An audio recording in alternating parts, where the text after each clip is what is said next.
स्वागत है आप सभी का जिज्ञासा इंस्टीट्यूट के ऑनलाइन क्लासेस में।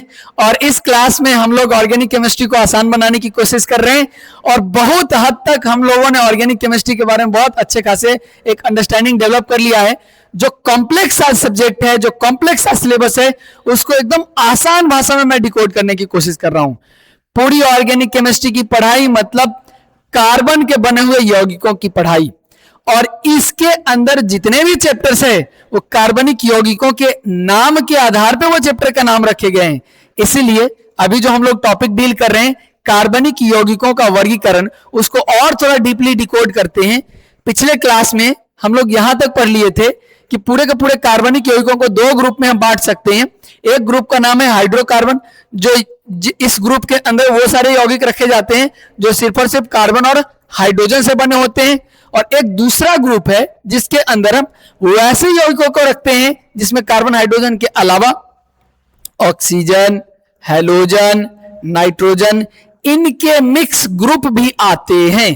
इसमें कोई नहीं होता, सिर्फ कार्बन हाइड्रोजन होता है। इसमें कार्बन हाइड्रोजन के अलावा कोई और आ जाता है तो हम इसको बोलेंगे हाइड्रोकार्बन के व्युत्पन्न, इसको सिर्फ और सिर्फ हाइड्रोकार्बन। अच्छा, इसका भी वर्गीकरण हमने कर लिया है तीन ग्रुप में। किसके आधार पर? उसके अंदर मौजूद कार्बन कार्बन के बीच बंधन के आधार पर। अगर सारे यौगिक के अंदर सारे कार्बन के बीच सिर्फ और सिर्फ सिंगल बॉन्ड है तो इसको हम एल्केन बोलेंगे। कहीं एक जगह भी एटलीस्ट डबल बॉन्ड है तो इसको हम एल्कीन बोलेंगे, और कहीं एक जगह भी एटलीस्ट ट्रिपल बॉन्ड है तो इसको हम एल्काइन बोलेंगे। इसके अलावा भी हाइड्रोकार्बन का वर्गीकरण आपको कई बुक में कई जगह पे आपको मिलेगा, बहुत तरह का मिलेगा। अभी उन सब पे नहीं जाना है, एकदम आसान भाषा में पहले मैं डिकोड कर लेता हूं, फिर बाद में सारे वर्गीकरण अच्छे से डिटेल में समझाऊंगा।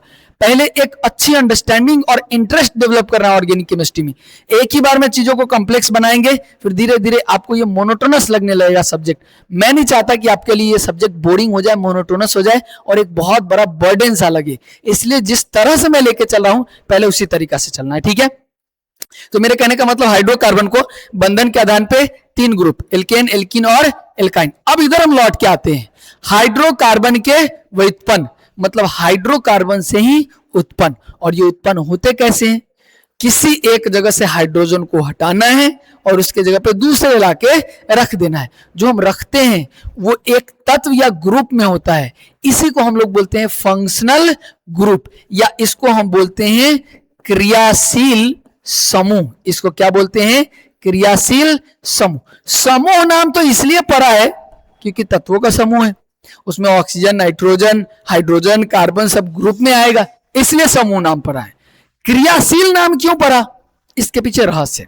अब ध्यान से देखिएगा, जैसे मैं आपके सामने एग्जांपल दे रहा हूं, ध्यान से देखना। मान लो मेरे पास एक यौगिक है C, तीन कार्बन और सभी जगह हाइड्रोजन। ये मेरे पास एक यौगिक, अब इसका नाम क्या है इन सब चीज की चिंता नहीं लेनी है, धीरे धीरे सब सीखने वाले हैं और वो भी बहुत मजेदार तरीके से। तो मैं जितना बता रहा हूं पहले उतना धीरे धीरे करके पूरे ऑर्गेनिक केमिस्ट्री को आपके लिए एकदम मजेदार बना के छोड़ेंगे। तो जैसे जैसे हम बता रहे हैं वैसे ही चलना है, ठीक है। मान लो थोड़ी देर के लिए आपके पास ये कार्बनिक यौगिक है और इसका मैं दो एग्जांपल ले रहा हूं, एकदम ध्यान से देखना। इस वाले यौगिक में से एक जगह से मैं हाइड्रोजन को हटा रहा हूं और इस हाइड्रोजन को हटाते ही इसके बदले में कुछ और हम यहां पे रखने जा रहे हैं। मतलब इस प्रोसेस में यहां पर से हम हाइड्रोजन को हटा रहे हैं, रिप्लेस कर रहे हैं और इसके बदले में OH लगा रहे हैं। ध्यान से देखना, मैं OH लगा रहा हूं, जैसे ही मैं OH लगाऊंगा यहां पे OH आ जाएगा।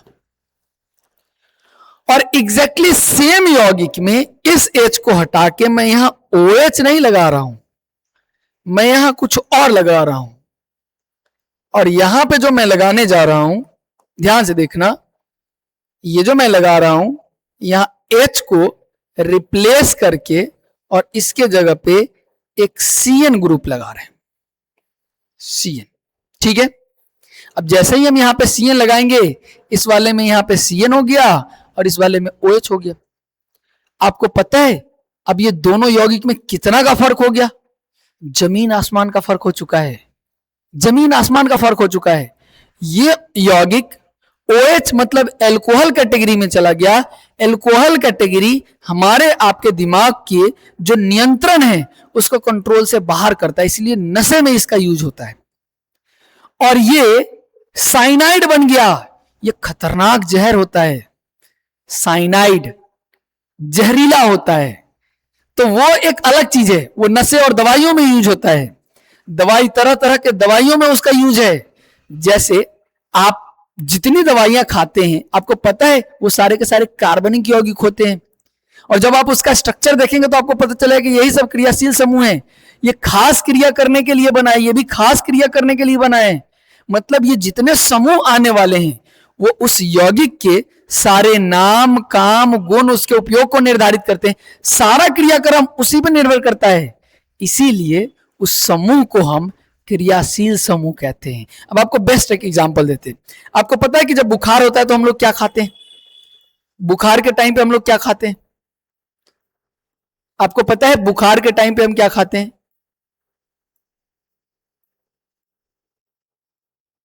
ओके, इसमें नहीं है, मैं आपको दिखाता हूं। बुखार के टाइम पे हम लोग खाते हैं पैरासीटामोल। आपको पता है इसका स्ट्रक्चर कैसा होता है और इसके अंदर कौन कौन सा क्रियाशील समूह है? कभी आप देखने की कोशिश किए, कभी आपको पता चला? ये जो हम कार्बनिक यौगिक पढ़ रहे हैं और ये जो जो चीज हम हाइड्रोकार्बन का व्युत्पन्न पढ़ने वाले हैं, यही सब हमारे डे टू डे लाइफ में, दवाइयों में, खाने में, साबुन में, तरह तरह की चीजों में हम लोग उपयोग करते हैं। ये पैरासीटामोल का स्ट्रक्चर आपको दिखाते हैं। केमिकल स्ट्रक्चर, यहां पे ये दवाई आ गया है, हमें इसका केमिकल स्ट्रक्चर देखना है। आपको दिखाते हैं पैरासीटामोल का स्ट्रक्चर कैसा होता है।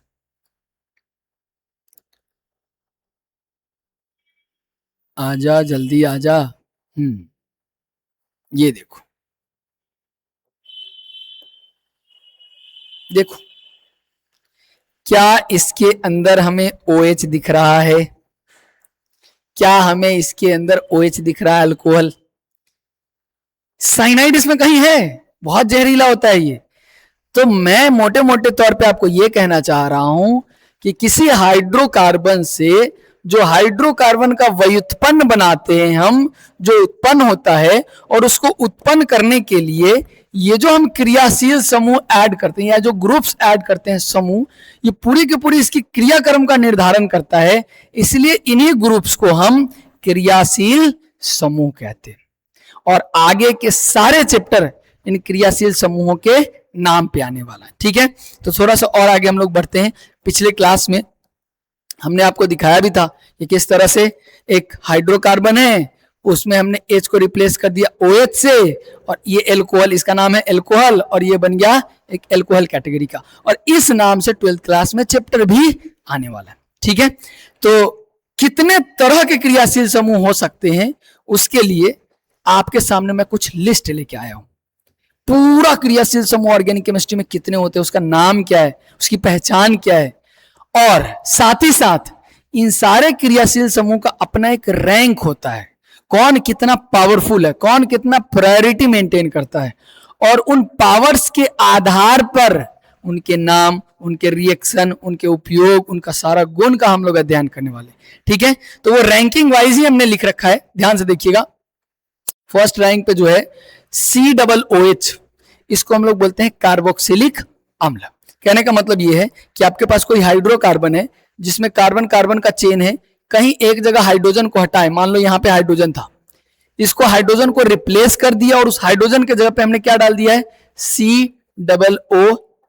तो ये पूरा का पूरा यौगिक, ये जो पूरा का पूरा यौगिक है, अब ये कार्बोक्सिलिक अम्ल वाले ग्रुप का हो चुका है।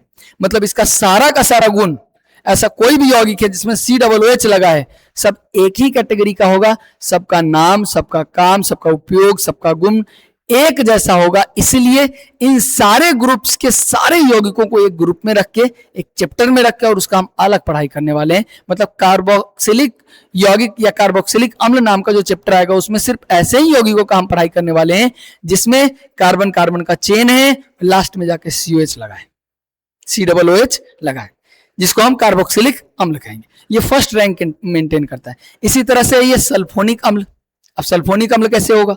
कार्बन कार्बन का ऐसे चेन रहेगा, किसी एक हाइड्रोजन को हटाना है और उस हाइड्रोजन के जगह पे SO3H ऐसे लगा देंगे हम, ये सल्फोनिक अम्ल वाले ग्रुप में बन जाएगा। ठीक इसी तरह से इसको बोलते हैं एसिड एनहाइड्राइड, इस तरह से इसको बोलते हैं ईस्टर, इस तरह से इसको बोलते हैं एसिड हैलाइड। इसका भी एग्जांपल ऐसा ही होगा, इसमें दो तरफ से ये लाइन बनाए, मतलब दो तरफ से कार्बन का चेन होगा, कार्बन कार्बन, उसके बाद अंदर में C डबल बॉन्ड O, फिर C डबल बॉन्ड O, और फिर इसके बाद कार्बन का चेन आगे जाएगा। इसी कार्बन के चेन को आप किताबों में पलट कर देखेंगे, R लिख देगा। R का मतलब एल्काइल, कार्बन का लंबा चेन जो आगे बढ़ रहा है, इस तरह से लिखते हैं। तो इसी तरह से एसिड ईस्टर का भी R, C double bond O, इधर से फिर R। इसी तरह से एसिड हैलाइड का R, इधर से C डबल बॉन्ड O, इधर से X का मतलब फ्लोरीन, क्लोरीन, ब्रोमीन, आयोडीन, कुछ भी हो सकता है। तो ध्यान से देखिएगा, ये सारे के सारे फंक्शनल ग्रुप क्रियाशील समूह हैं, और वो भी एक प्रायोरिटी ऑर्डर में है, वरीयता क्रम में। सबसे वरीय यानी फर्स्ट प्रायोरिटी पे होता है कार्बोक्सिलिक अम्ल, उसके बाद सल्फोनिक अम्ल, उसके बाद एसिड एनहाइड्राइड, उसके बाद ईस्टर, उसके बाद एसिड हैलाइड। इधर मैं एग्जांपल के साथ बताते जा रहा हूं। तो हमने 5 रैंक तक देख लिया है। छठे रैंक में देखो एमाइड, अमाइड या एमाइड कहते हैं, इंग्लिश में इसको ऐसे लिखते हैं AMIDE, इसलिए कुछ लोग इसको एमाइड पढ़ते हैं, कुछ लोग अमाइड पढ़ते हैं। अब इसका बेस्ट एग्जांपल क्या है? इस तरह से कार्बन कार्बन का चेन जाएगा और एक जगह जाने के बाद C डबल बॉन्ड O, उसके बाद NH2, ये पूरे समूह को ही हम लोग एमाइड कहते हैं। ऐसे ये जो कार्बन का चेन है, सब जगह पे हाइड्रोजन होगा, मतलब ये हाइड्रोकार्बन है। हाइड्रोकार्बन में से एक हाइड्रोजन को हटाया, इसको चिपकाए, हाइड्रोकार्बन का व्युत्पन्न, और इस व्युत्पन्न का नाम क्या है? एमाइड। और एमाइड नाम का अलग चैप्टर है, उस चैप्टर के अंदर सारे एमाइड वाले कार्बनिक यौगिकों का पढ़ाई। ठीक उसी तरह से अगले रैंक पे है, 7वें रैंक पे साइनाइड। यही साइनाइड जिसको बोले कि जहरीला होता है। इसका एग्जाम्पल, कार्बन कार्बन का चेन कहीं जाके CN ऐसे बन जाएगा, ये एमाइड, ये साइनाइड ग्रुप आ गया। NC रहेगा तो आइसोसाइनाइड बोलते हैं इसको, आइसोसाइनाइड मतलब यही कार्बन का चेन ऐसे चलते गया और इसको हम NC कह दे रहे हैं, ये आइसोसाइनाइड ग्रुप हो गया, ये आइसोसाइनाइड ग्रुप है। तो ये 7वां रैंक पे साइनाइड, 8वां रैंक पे आइसोसाइनाइड, 9वें रैंक पे एल्डिहाइड। ये सब आपके चैप्टर का हिस्सा है, 12th क्लास के चैप्टर को पलट के देखेंगे, सब नाम का चैप्टर मिलने वाला है। एल्डिहाइड का कार्बन कार्बन का चेन ऐसे चलते चला जाएगा और लास्ट में आएगा जिसमें CHO ये ग्रुप बनेगा। ये एक हाइड्रोजन को रिप्लेस करके CHO जैसे ही हमने प्लेस किया बन गया एल्डिहाइड। तो इस तरह से ये कीटोन है, कीटोन में दो तरफ से कार्बन का चेन रहेगा, कार्बन का चेन CO, फिर उसके बाद CC ऐसे चलता चला जाएगा, इधर भी कार्बन का चेन, इधर भी कार्बन का चेन। इसी तरह से ये वाला एल्कोहल है, इसको हम थायोल कहते हैं, इसको हम एमीन कहते हैं। ये 13 तक एकदम VIP क्रियाशील समूह है, VIP। अब एक क्वेश्चन मैं कह रहा हूं, ध्यान से सुना। मैंने पहले ही क्लास में बोला था कि पूरी ऑर्गेनिक केमिस्ट्री में कार्बन, हाइड्रोजन, ऑक्सीजन, ज्यादा से ज्यादा सल्फर, नाइट्रोजन और हाइड्रोजन, इतने तत्व आते हैं। जरा देखो, हाइड्रोकार्बन में से हाइड्रोजन मैंने हटाया और कुछ ग्रुप्स डाला ताकि मैं हाइड्रोकार्बन का व्युत्पन्न बना सकूं, इन्हीं ग्रुप्स को डाल रहे हैं। इसमें से कोई एक ऐसा ग्रुप, जितने तत्व मैंने बोले उससे बाहर का कोई तत्व, कोई एक तत्व बता दो। Carbon oxygen hydrogen, sulphur oxygen hydrogen, carbon oxygen carbon, carbon oxygen, carbon hydrogen, fluorine chlorine bromine iodine. आगे बढ़ो, देखो carbon nitrogen hydrogen, oxygen, carbon nitrogen, nitrogen carbon, carbon hydrogen oxygen, carbon oxygen, oxygen hydrogen, sulphur hydrogen, nitrogen hydrogen, बस उन्हीं तत्वों में से आ रहा है। तो इस तरह से अगर केमिस्ट्री को डिकोड करेंगे ना, तो केमिस्ट्री बहुत बड़ा चीज नहीं लगेगा, सच में बहुत आसान है। किताबों में कॉम्प्लिकेटेड वे में लिखा है, या फिर इतने सारे यूट्यूब वीडियो लेक्चर है, क्या उसमें नहीं है? उसमें भी है, बहुत सारे हैं। लेकिन फिर भी ये वीडियो लेक्चर बनाने का मकसद क्या है कि इतनी सारी वीडियो लेक्चर यूट्यूब पे अवेलेबल होने के बावजूद भी सिंपल और आसान भाषा में कहीं तो डिकोडेड मिले। And that is the reason I am making this video, to make this complicated subject as much as easy so that you can understand very easily and with the best ever entertainment. Like this subject should be like fun for you. और हम वो बनाने की कोशिश कर रहे हैं, मनाने की कोशिश कर रहे हैं कि जितना फन वे में इस सब्जेक्ट को, इस कॉम्प्लिकेटेड सब्जेक्ट को समझाया जा सके. तो आगे बढ़ते हैं. 13 रैंक तक मैंने बता दिया है. 14वें रैंक पे आते हैं डबल बॉन्ड, जिसको हम लोग एल्कीन कहते हैं. 15वें रैंक पे है एल्काइन. 16वें रैंक पे है हाइलो एल्केन, हैलाइड जिसको हम लोग बोलते हैं. ये जैसे मान लो कार्बन कार्बन का चेन है और कहीं एक जगह पे आ गया फ्लोरीन, बाकी सब जगह पे हाइड्रोजन था, किसी एक जगह आपने हाइड्रोजन को हटाया और उसके जगह पे क्या लगा दिया है, फ्लोरीन. इसको हम बोलते हैं हैलो एल्केन. आपके 12th क्लास के ऑर्गेनिक का पहला chapter haloalkanes and haloarenes यही है. उस चैप्टर के अंदर सिर्फ कार्बन हाइड्रोजन आने वाला है और सभी जगह पे हाइड्रोजन को रिप्लेस करेंगे. किससे? हैलोजन से. मतलब फ्लोरीन, क्लोरीन, ब्रोमीन, आयोडीन. यहां पे जो मैंने हैलोजन के लिए एक्स लिखा है, एक्स का मतलब फ्लोरीन, क्लोरीन, ब्रोमीन और आयोडीन. इतना ही रहने वाला है. ये 16वें रैंक पे है. 17वें रैंक पे कौन सा है? ईथर है. ईथर नाम से भी चैप्टर है. हेलो एल्केन और हेलो एरिन्स के जस्ट अगला चैप्टर का नाम क्या है? एल्कोहल, फिनॉल और ईथर. तो वहां भी आने वाला है. ईथर में क्या होता है? ऑक्सीजन के दोनों तरफ कार्बन के चेन होते हैं. इधर से भी कार्बन का चेन बना सकते. कार्बन का चेन कहने का मतलब है इसमें हाइड्रोकार्बन होंगे, बाकी सब जगह पे अपने हाइड्रोजन बैठे होंगे.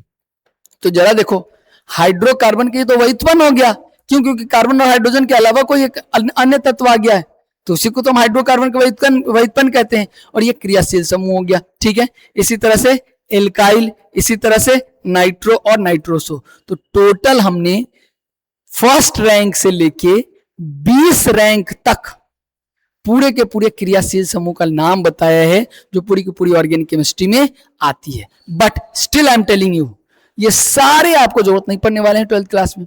आपको क्या जरूरत पड़ने वाला है? आपके 12th के सिलेबस के अकॉर्डिंग अगर मैं टिक करूं तो ध्यान से सुनना, ये वाला आपके 12th के सिलेबस में कार्बोक्सिलिक अम्ल, उसके जस्ट आगे में बढ़ू, इसमें से कोई नहीं आएगा ठीक से. थोड़ा बहुत ये एसिड एनहाइड्राइड आ जाए और ये आ जाए थोड़ा बहुत, इसके लिए मैं ये वाला टिक लगा दे रहा हूं. लेकिन इस नाम से चैप्टर नहीं आएगा, कहीं कहीं आ जाएगा बीच में. चैप्टर्स किस किस नाम से आने वाला है? ये नाम से भी नहीं आएगी. ये वाला नाम से आएगा चैप्टर, ये वाला नाम से आएगा चैप्टर, ये वाला नाम से आएगा चैप्टर और ये वाला नाम से आएगा चैप्टर. बाकी सब आपके 12th के चैप्टर्स में नहीं है. बट स्टिल इसमें से जो जो जरूरी है उसको हम अच्छे से समझने वाले हैं, अच्छे से सीखने वाले हैं. तो आपको एक शॉर्टकट वे में अगर मैं बताऊं तो कैसे याद रखना है रैंकिंग, ध्यान सुनना. रैंक नंबर 1 पे कार्बोक्सिलिक अम्ल OH, COOH, ये नंबर 1 पे है. अब ये रैंक घटते जाएगा. आपके सिलेबस में जो नहीं है उसको अगर भूल भी गए रैंक तो कोई दिक्कत नहीं है. ये फर्स्ट रैंक पे है. और 13वें रैंक पे है आपका एमीन, जो आपका चैप्टर नंबर 13 में है. 13वें रैंक पे ये है. उससे जस्ट ऊपर 12 रैंक पे है वो है थायोल SH, और उससे ऊपर 11 रैंक पे जो है वो है अल्कोहल. इसके ऊपर फिर आएगा कीटोन. 10 नंबर रैंक पे आएगा कीटोन, इसको ऐसे भी लिख सकते हैं. 9 नंबर रैंक पे आएगा आपका एल्डिहाइड. अब देख सकते हो यही रैंक था. देखो 9 नंबर पे एल्डिहाइड, 10 नंबर पे कीटोन, 11 नंबर पे अल्कोहल, 12 नंबर पे थायोल, 13 नंबर पे एमीन. तो क्या ये रफ मोटा मोटा एक रैंक याद रह सकता है कि रैंक 1 से शुरू और कैसे कैसे कैसे कैसे कैसे जाके रैंक खत्म होता है? यहां तक को हम VIP ग्रुप कहते हैं. ये VIP लोग हैं, इसके पास बहुत पावर है. सबसे ज्यादा पावर तो फर्स्ट रैंक वाले के पास है. धीरे धीरे बेचारे जितने नीचे रैंक वाले आते हैं उनकी पावर थोड़ी घटती चली जाती है. और इसके बाद अब थोड़े कम पावर वाले लोग आते हैं. कम पावर में कौन आते हैं? C alkene. उससे कम C एल्काइन. अब इसके बाद तो बहुत ही पावरलेस लोग होते हैं. उसमें अपना हैलोजन है, ईथर है, एल्काइल है, नाइट्रो है और नाइट्रोसो है. नाइट्रो और नाइट्रोसो, यही सब आने वाला है. तो आपको ये मोटे मोटे रैंक, ये वाले रैंक और एटलीस्ट ये वाला रैंक भी याद है तो ऑर्गेनिक केमिस्ट्री आपके लिए आसान में बनाने वाला हूं. तो अभी तक इस लेक्चर में हमने क्रियाशील समूह का एक ब्रीफ आइडिया दिया, उसके रैंकिंग मैंने बताए, उसके नाम मैंने बताया, और उसके नाम से कैसे कैसे चैप्टर्स बन रहे हैं या उन चैप्टर्स में क्या पढ़ना है वो मैंने एग्जांपल दिया। अब मैं कुछ क्वेश्चन ले रहा हूं आपको, चूंकि मैंने पूरा लिस्ट बना दिया है, उन लिस्ट को आराम से नोट कर लेना है। आपको मैं कुछ यौगिक लिख रहा हूं और आपको जस्ट बताना है कि 12th क्लास के जितने भी चैप्टर्स हैं ऑर्गेनिक केमिस्ट्री के, उसमें से किस चैप्टर में इस यौगिक के बारे में पढ़ना होगा। जैसे मैं ले रहा हूं पहला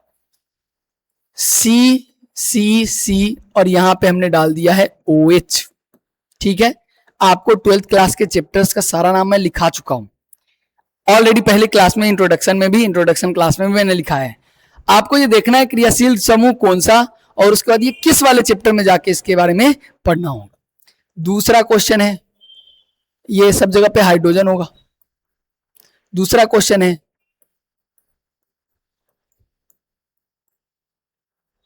यहां पे मैं COOH डाल रहा हूं। तीसरा क्वेश्चन है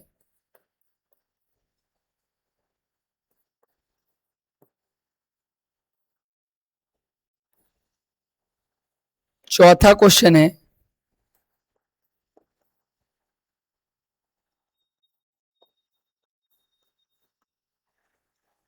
पांचवा क्वेश्चन है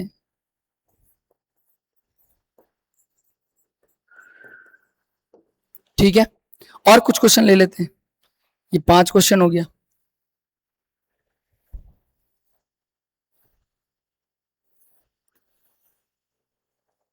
कुछ और क्वेश्चन ले लेते हैं। छठा क्वेश्चन है, अब एक क्वेश्चन मैं सॉल्व कर रहा हूं, ध्यान सुनिएगा। जैसे मैं यौगिक उठाया, ये जहां जहां कार्बन के बाद जो मैंने खाली हाथ छोड़ दिया उस सब जगह पे हाइड्रोजन है, तो उस हाइड्रोकार्बन में ये एक आ गया फंक्शनल ग्रुप, तो ये हो गया हाइड्रोकार्बन के व्युत्पन्न। अब व्युत्पन्न में भी ये कौन सा फंक्शनल ग्रुप है, OH को हम क्या कहते हैं, जरा ध्यान से देखो। OH को हम क्या कहते हैं, OH को हम क्या कहते हैं, एल्कोहल। क्या एल्कोहल नाम से चैप्टर है? आप 12th के केमिस्ट्री के सारे चैप्टर्स का नाम उठाओ, सारे चैप्टर्स का नाम उठाओ। ये रहा हेलो एल्केन, मतलब एल्केन के अंदर हेलो यानी halide, fluorine chlorine bromine iodine. Alcohol मतलब हाइड्रोकार्बन में OH ग्रुप। फिनॉल, अभी फिनॉल के बारे में हम लोग बेंजीन या एरोमेटिक हाइड्रोकार्बन नहीं गए, तो इसको होल्ड करो। ईथर, ईथर तो देख लिया, O के इधर भी कार्बन इधर भी कार्बन, तो ईथर वाले ग्रुप इस वाले चैप्टर में आएगा। इसी तरह से एल्डिहाइड CHO बोलते हैं इसको। Ketone C double bond O या CO करके दोनों तरफ लिख देते हैं। कार्बोक्सिलिक अम्ल, ये भी हम लोग देख चुके हैं। एमीन, ये भी हम लोग देख चुके हैं। तो इतने सारे फंक्शनल ग्रुप के आधार पे नाम, तो चैप्टर्स के नाम तो ऑटोमेटिक बता सकते हैं। अभी जो मैंने क्वेश्चन पिक किया उसमें OH था एल्कोहल, कौन से चैप्टर में पढ़ना है, चैप्टर नंबर 11। तो मैं आपके सामने ये जो एग्जाम्पल दिया हूं, उस एग्जाम्पल में क्या लिखने के लिए मैं बोल रहा हूं, आपको बस एक ही काम करना है, ये रहा। आपको क्या करना है, ध्यान से देखिएगा। आपको जैसे ये एल्कोहल आया, कौन सा क्रियाशील समूह आ गया, एल्कोहल।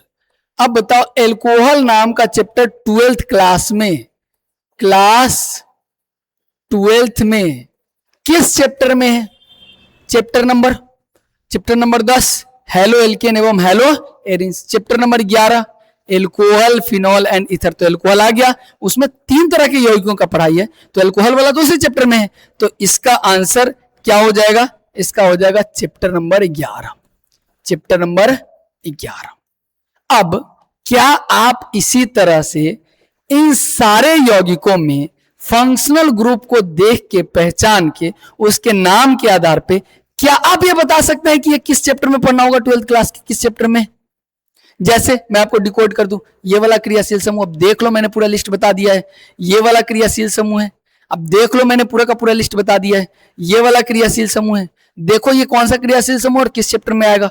ये वाला क्रियाशील समूह है, इसमें ये वाला है।